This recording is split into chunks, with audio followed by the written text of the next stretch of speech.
bride left by Millionaire, and years later, he sees her with quadruplets and takes her to court. Hello, welcome, enjoy, subscribe, and activate notifications. Samantha Blake stood before the full-length mirror, her wedding gown shimmering in the soft amber glow of the suite. She adjusted the lace veil for what felt like the 100th time, each movement more tentative than the last. The room was silent, save for the rhythmic ticking of the wall clock. 11:30 a.m. The ceremony was set to begin in 30 minutes. Her heart raced with excitement, nerves, and love. Today was the day she would become Mrs. Jonathan Carter, the wife of the wealthiest man in Boston. It was supposed to be perfect, but then the phone rang. Samantha's heart skipped a beat as she turned to pick it up, a smile still playing on her lips. Hello? Her voice was soft, trembling slightly. There was a pause, a long, heavy silence. Samantha, Jonathan's voice was cold, distant. I'm not coming. The words hit her like a punch to the gut. She felt the air leave her lungs, her heart squeezing painfully in her chest. What? She whispered, the single word drenched in disbelief. It's over. I can't go through with it. I need to focus on the company right now. You'll understand someday. With that, the line went dead. The phone slipped from her fingers, crashing onto the floor as she stared blankly at her reflection. A bride without a groom, a love story without a happy ending. As the minutes ticked by, Samantha realized this wasn't just the end of a relationship. It was the beginning of a battle she never saw coming. Samantha's world shattered that day, leaving her lost in a haze of grief and disbelief. The lavish hotel room, once a testament to Jonathan's wealth and status, felt cold and empty as she stood alone, surrounded by the remnants of what should have been the happiest day of her life. As her vision blurred with unshed tears, she yanked off her veil and flung it aside, the delicate lace crumpling on the floor, a symbol of all the promises Jonathan had just broken. In the following days, news of the wedding cancellation spread like wildfire.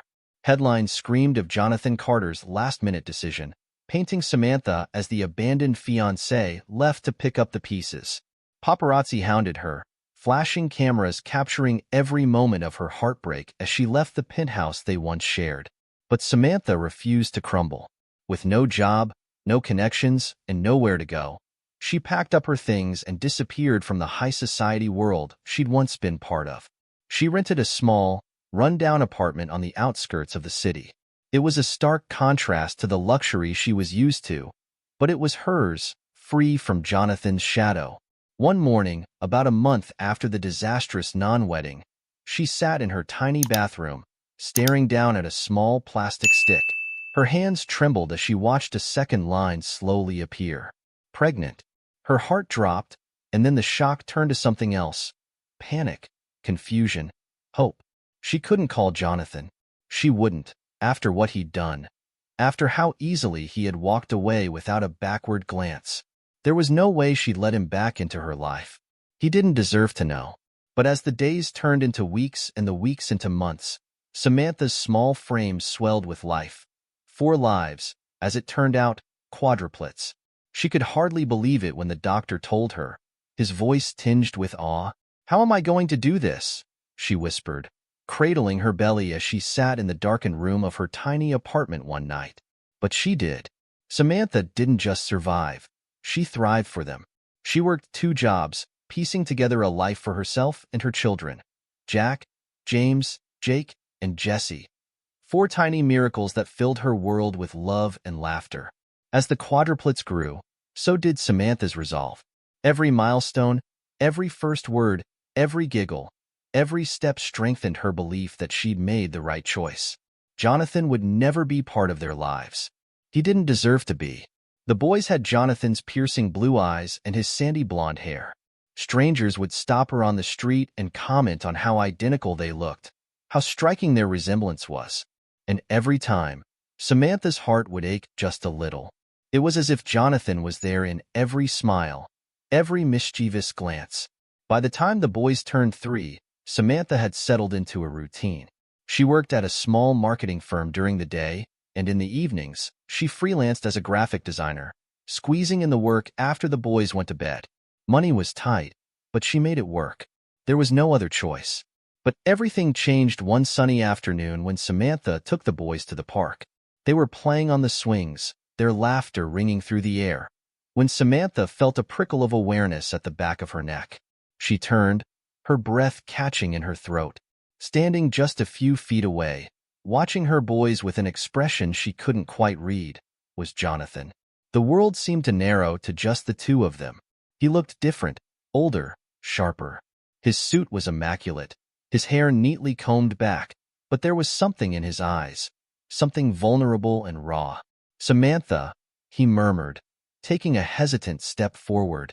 "No," she whispered, her voice trembling. She instinctively moved in front of the quadruplets, shielding them with her body.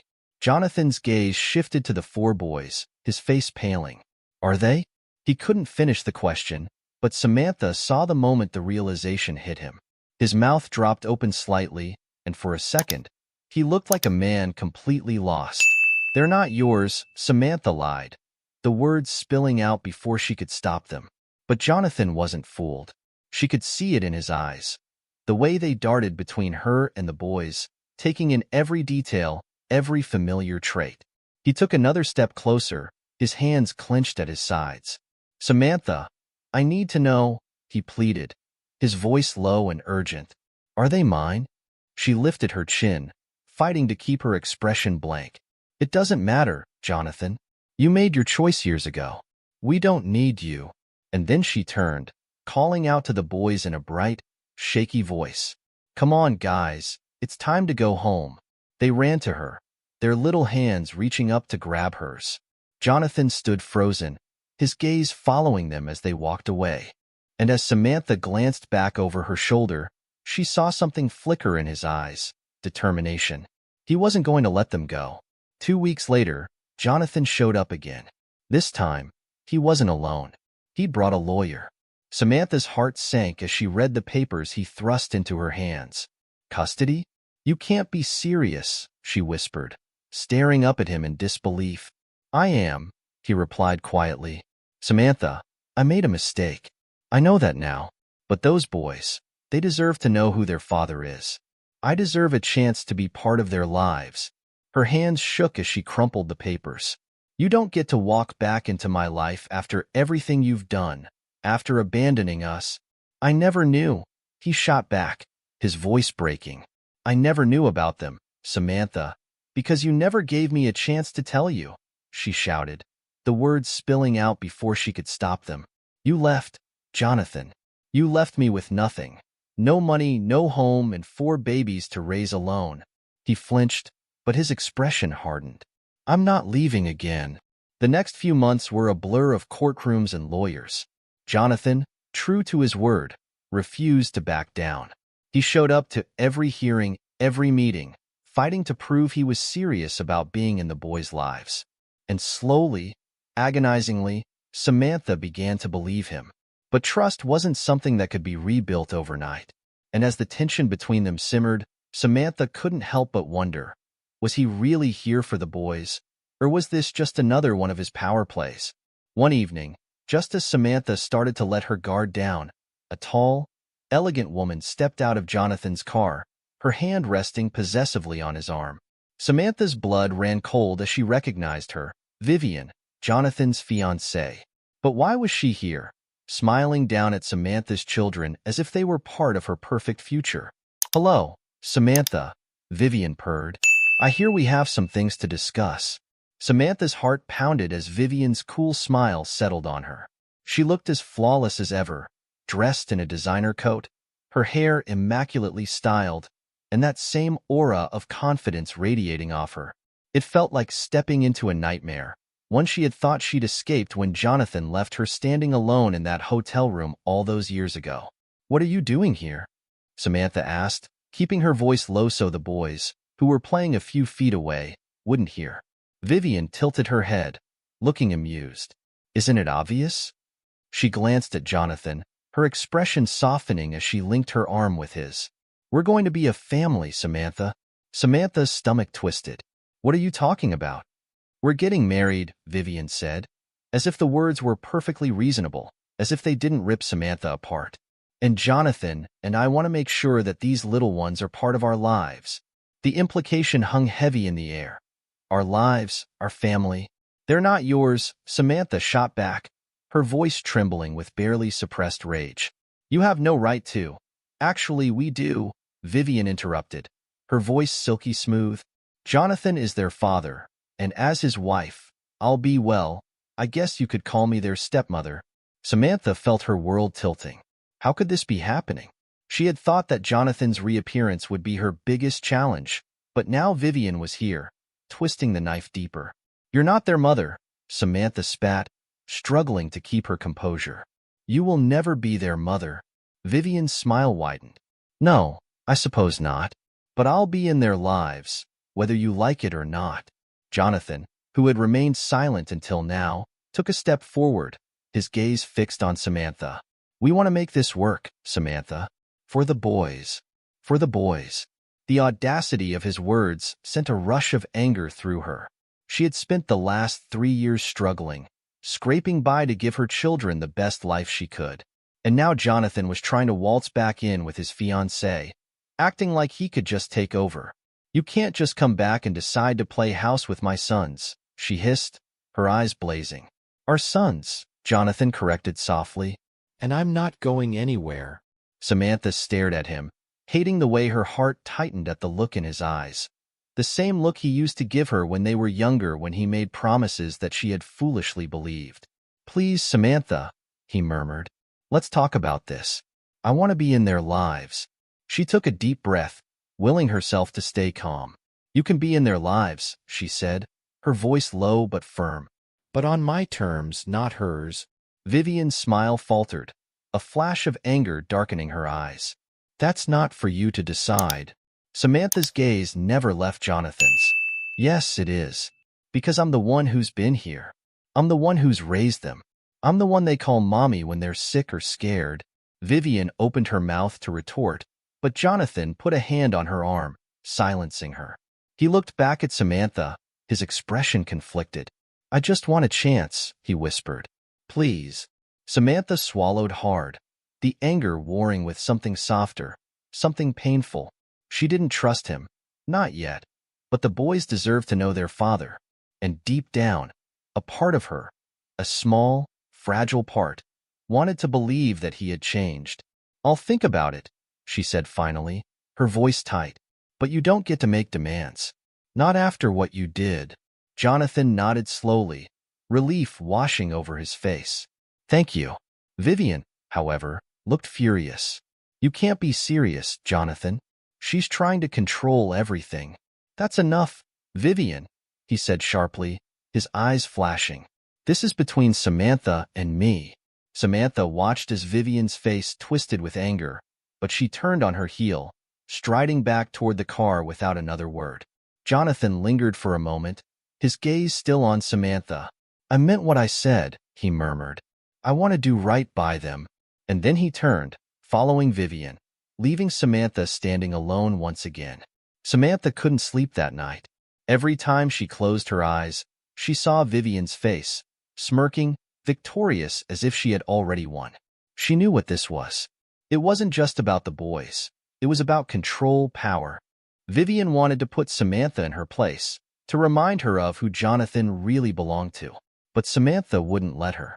The next morning, she called her lawyer. They had a long, tense conversation, going over every option, every possibility.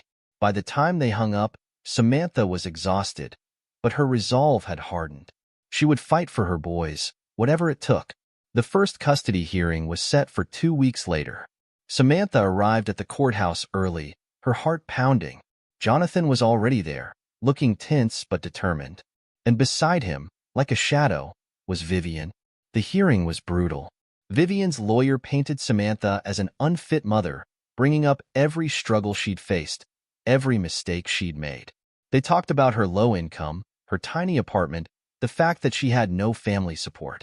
It's clear that Ms. Blake is not providing these children with the life they deserve, the lawyer drawled, his tone dripping with disdain.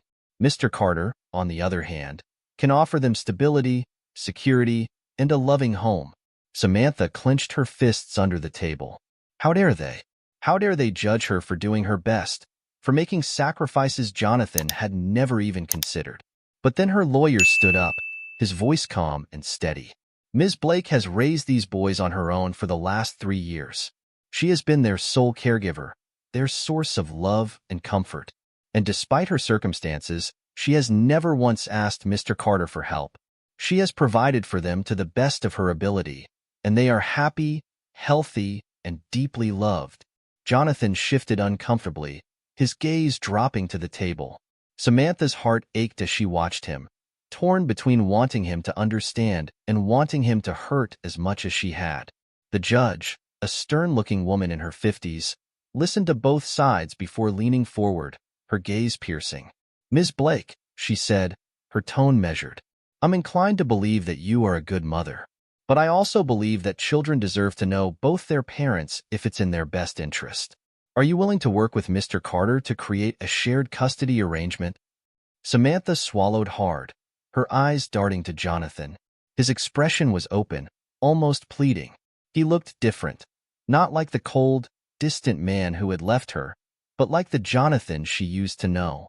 Slowly, she nodded. "Yes, Your Honor." Jonathan's shoulders sagged with relief, and for a moment, just a moment, Samantha let herself hope. Maybe this could work. Maybe they could find a way to be parents, if nothing else. But as she turned to leave, Vivian stepped in front of her, blocking her path. "You're making a mistake," she hissed, her eyes burning with hatred. "I will destroy you, Samantha. Mark my words." Samantha stared at her, shock giving way to a slow, simmering anger.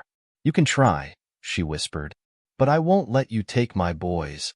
And as she walked away, Samantha knew one thing for certain. The real fight was just beginning. The weeks that followed were a whirlwind of confusion, tension, and uncertainty. The boys, too young to understand the intricacies of the custody arrangement, simply knew that suddenly they had a father who was a stranger but who looked just like them. Jonathan tried, Samantha had to admit. He picked them up every weekend, took them to the zoo, to sports games, to amusement parks. He made an effort to learn about their favorite things: Jesse's obsession with soccer, Jake's love for drawing, and Jack's fascination with numbers and puzzles. But no matter how hard he tried, there was always an undercurrent of awkwardness, a stiffness in his interactions that the boys picked up on. And every time Samantha watched him try to connect, a small part of her still felt that same sharp sting of betrayal. "I'm their father," he told her one evening as he dropped the boys off, his voice soft but firm. "They deserve to know me." "I know," Samantha replied, arms crossed protectively over her chest. "But they're confused, Jonathan. You can't just walk into their lives and expect them to accept you right away." His expression tightened. "What do you want me to do, Samantha?" "I'm doing everything I can." "Be patient," she whispered, glancing over at the boys, who were sitting on the living room floor, completely absorbed in building a block tower. "And for God's sake, get Vivian out of the picture. She's confusing them even more." Jonathan's face hardened. "Vivian is my fiancée. She's going to be part of their lives, whether you like it or not." The words cut deep, and Samantha struggled to keep her expression neutral. "You're going to have to choose, Jonathan," she said quietly, "between making your fiancé happy and doing what's best for our sons." He stared at her, something like regret flickering in his eyes. But then he turned away, shaking his head. "I'm not choosing," he murmured. "I'll make it work." But Samantha knew better. Vivian was a ticking time bomb, and sooner or later, she would go off. It happened on a rainy Friday evening. Samantha was rushing to get the boys ready for Jonathan's weekend visitation, their little rain boots scattered across the floor as they tugged on their jackets. There was a knock on the door, and when Samantha opened it, she found Vivian standing there, dressed in a pristine white trench coat, an umbrella held over her head. "Where's Jonathan?" Samantha asked, her voice wary. "He's not coming," Vivian replied, stepping inside without waiting for an invitation. "He asked me to pick up the boys today." Samantha stiffened, her gaze darting to her sons, who had frozen at the sight of Vivian. Jesse took a step back, clutching Jack's arm, and Jake shrank behind Samantha's leg, peeking out at Vivian with wide eyes. "No," Samantha said firmly. "You're not taking them." Vivian's eyes narrowed. I'm not asking for your permission, Samantha. Samantha squared her shoulders, blocking Vivian's path. Get out of my house. You think you can keep me out of their lives forever? Vivian spat, her face twisting with anger. I'm going to be their stepmother. They will be part of my family. No, they won't, Samantha retorted. Because they're my family, and I'm not going to let you manipulate Jonathan into. That's rich coming from you, Vivian sneered. You think you can just dangle these kids in front of him, and he'll forget about me, about us? Jonathan and I are getting married, and when we do, I'm going to make sure you never get another penny of his money. The accusation stunned Samantha into silence. She had never asked for money. She had never taken a single cent from Jonathan. Not when she was pregnant, not after the boys were born. The very idea that she would use her children for leverage made her blood boil. This isn't about money, Samantha ground out, fighting to keep her voice steady. This is about what's best for the boys, and what's best is for you to stay away from them. Vivian's lips curled into a cold smile. You don't get it, do you? You're going to lose. Jonathan's going to realize that I'm the only one who really cares about his future, about our future. And when he does, he'll take those boys away from you. Over my dead body, Samantha whispered. Vivian's smile widened. That can be arranged. Before Samantha could respond, there was a sudden cry from behind her. She spun around to see Jesse staring up at Vivian, his little face crumpling. Go away, he shouted, his voice high and shrill. You're mean. I don't like you. Samantha reached out, but he was already running toward his brothers, his eyes wet with tears. Vivian's smile vanished, her eyes narrowing into slits. You little... Leave, Samantha said, stepping between her and the boys. Now. For a moment, they stood there, the tension thick and crackling. Then, with a toss of her hair, Vivian turned on her heel and stormed out, slamming the door behind her. Samantha let out a shaky breath, her heart racing. She knelt down, pulling the boys into her arms, holding them tight as they trembled against her. It's okay, babies, she whispered, stroking their hair. Mommy's here. Mommy's got you. But as she sat there, cradling her sons, a single, terrifying thought lodged itself in her mind. Vivian wasn't going to stop, and Samantha wasn't sure she could protect her boys from whatever was coming next. Jonathan knew something was wrong the moment he stepped into his penthouse that night. The lights were off, the air thick with tension. Vivian was sitting on the couch, a glass of wine in her hand, her expression icy. What's going on? He asked, shrugging off his coat. Where were you? She demanded, her voice tight. I had a meeting, he replied slowly. I thought I told you. You didn't tell me anything, she snapped. And I had to go pick up your kids like some kind of errand girl. Jonathan frowned. You went to Samantha's? Yes, I went to Samantha's, she said, her voice rising. Because you didn't show up?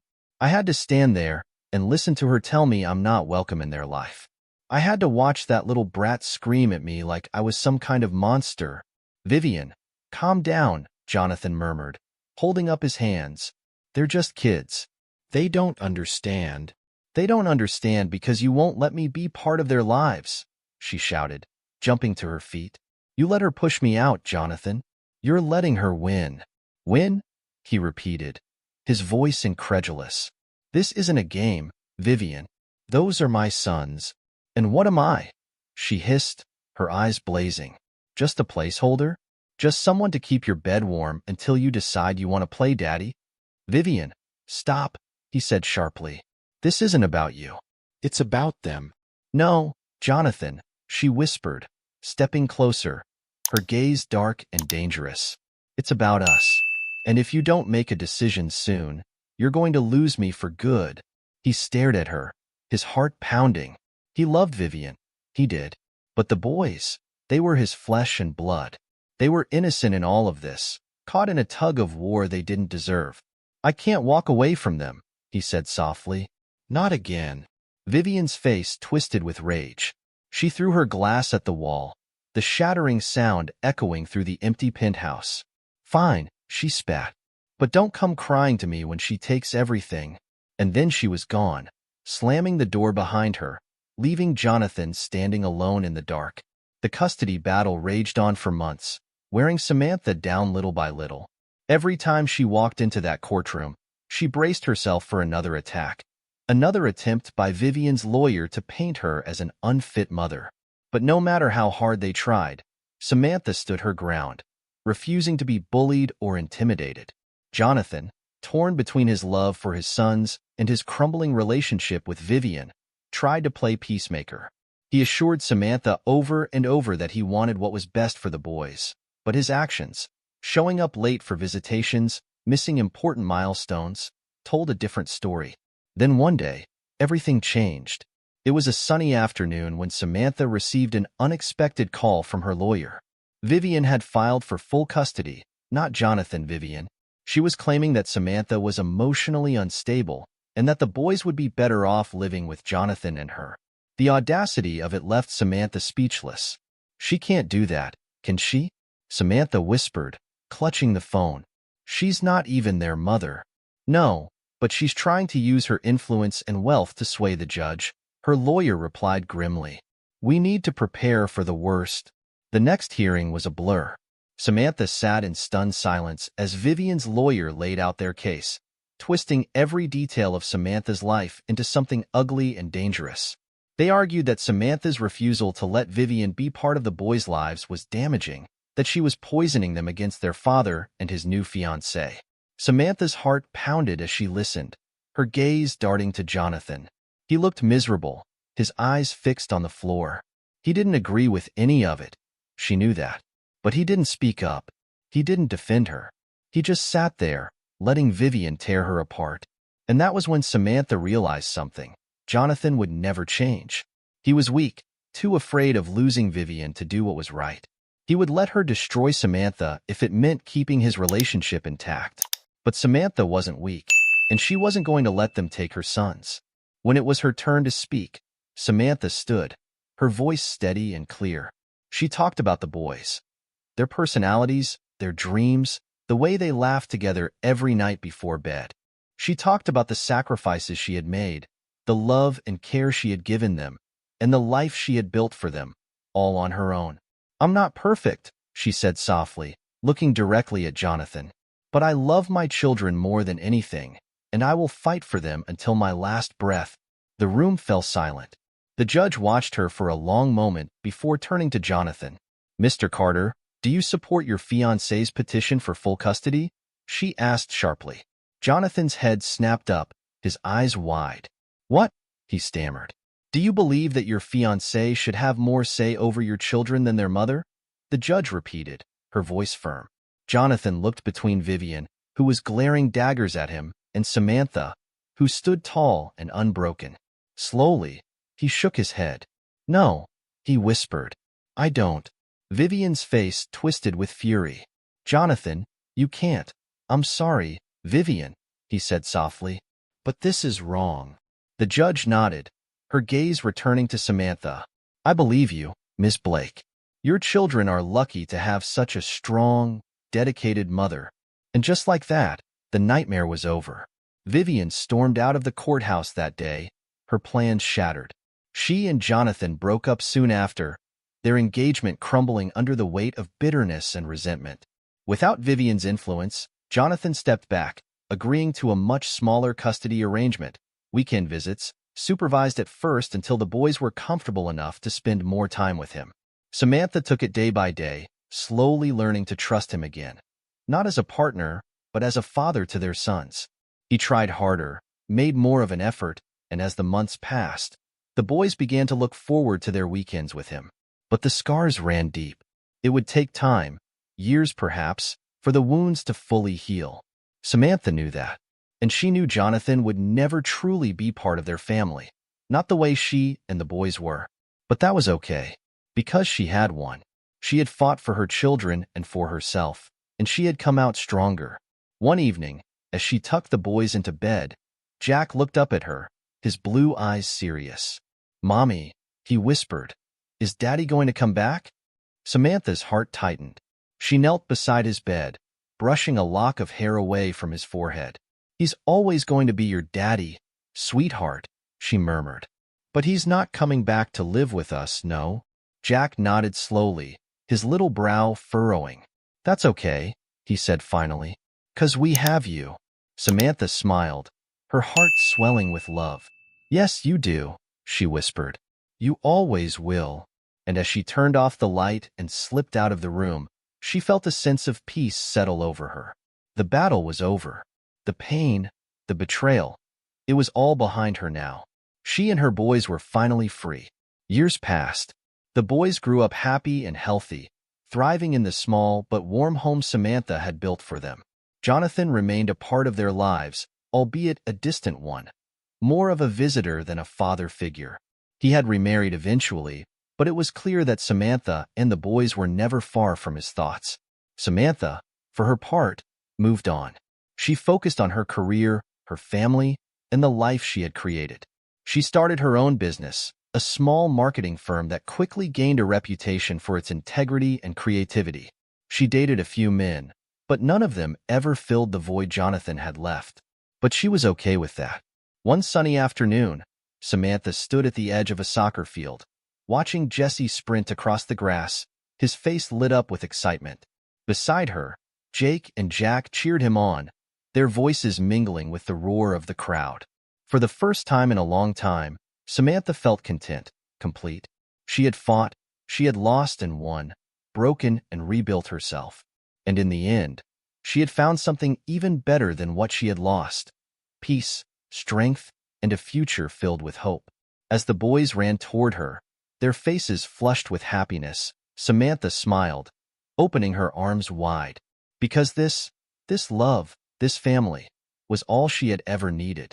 Samantha's story is one of resilience, strength, and the fierce love of a mother determined to protect her children from heartbreak and betrayal. Through a grueling custody battle and ultimate triumph, Samantha never gave up on herself or her boys. Despite Jonathan's abandonment and Vivian's cruel attempts to tear her family apart, Samantha proved that true strength comes from within and that no amount of wealth or power can ever replace a mother's love. I sincerely hope you enjoyed the story. I'm sure the next video appearing on your screen will also move you. Don't forget to subscribe to the channel, give it a like, and activate the notification bell so you don't miss our upcoming videos. A big kiss and see you in the next story.